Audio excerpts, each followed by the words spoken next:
Bonjour à tous, je vous retrouve pour la nouvelle recette de la semaine. Cette fois-ci, je vous propose une petite gourmandise sucrée. Et oui, l'école a repris, il faut donc penser au goûter de nos petits. Et je vous propose pour cela une recette saine. C'est une recette de biscuits à la polenta et aux abricots secs. Donc il n'y a pas de sucre à rajouter, donc c'est plutôt sympa. Texture originale, je vous laisse découvrir. C'est une recette issue de Cookie Dough et qui est valable pour n'importe quel modèle de Thermomix, TM31, TM5 ou TM6, pas de jaloux. On démarre la recette. Donc pour commencer, on va déjà préchauffer le four, c'est le cas pour moi, à 180 degrés en chaleur tournante. J'ai préparé une plaque, donc pour ma part, j'utilise des plaques à trous avec des silicones. Tiens, j'ai une petite astuce, vous avez vu, même marque, ok, pas même couleur. Vous avez une idée de quoi ça vient ?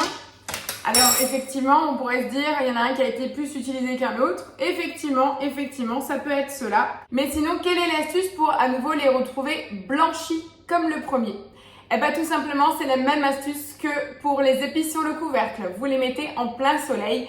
Donc profitez encore des derniers rayons de soleil de l'automne avant qu'il ne soit trop tard et que vous deviez attendre le printemps prochain. En tout cas, les UV blanchissent à nouveau les silicones et ça marche très très bien. Allez, c'est parti pour la recette. On va mettre 100 g d'amandes émondées dans le bol. On rajoute 200 g d'abricots secs, tout entiers. Et on va venir mixer le tout 5 secondes à la vitesse 5. On va venir rajouter 3 œufs entiers à la préparation. Donc pour l'instant, on a vraiment la partie éclatée comme ceci. Je rajoute toujours mes œufs un après l'autre pour bien vérifier la fraîcheur. Voilà, il me faut également 150 g de farine de maïs qui est juste ici. Donc farine de maïs, si jamais vous avez des grains de maïs déshydratés, vous pouvez la moudre vous-même. Sinon, moi je l'ai pris directement au moulin où j'achète mes farines. Et 100 g de polenta. Il nous faut également 150 g de beurre doux coupé en morceaux. Et de l'extrait d'amande amère, donc j'ai des petites fioles. On me demande le zeste d'un citron aussi, donc moi je vous avais déjà donné la petite astuce.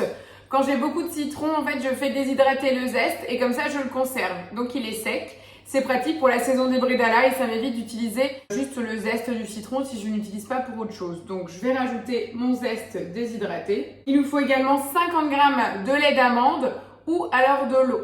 Moi, j'ai choisi de l'eau tout simplement parce que j'ai pas envie d'ouvrir 1 litre de lait d'amande juste pour 50 g.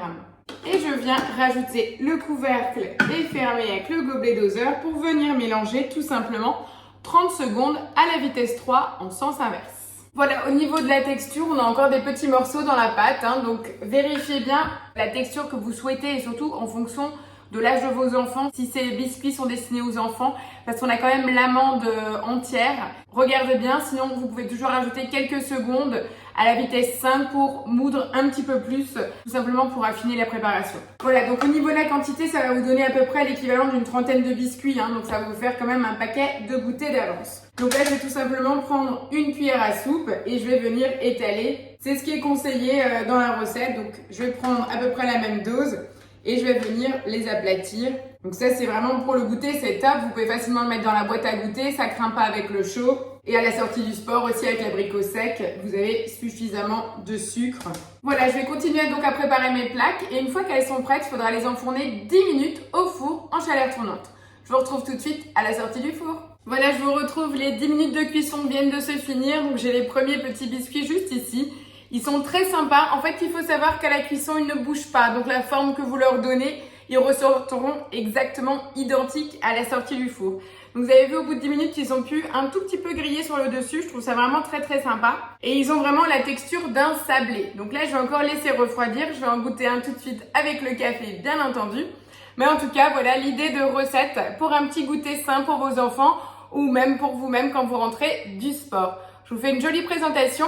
J'attends avec impatience vos retours. Je vous rappelle que c'est fait à base de polenta et de farine de maïs. Il n'y a pas de blé dans la recette. Alors j'attends les commentaires et je vous donne rendez-vous la semaine prochaine pour une nouvelle recette gourmande.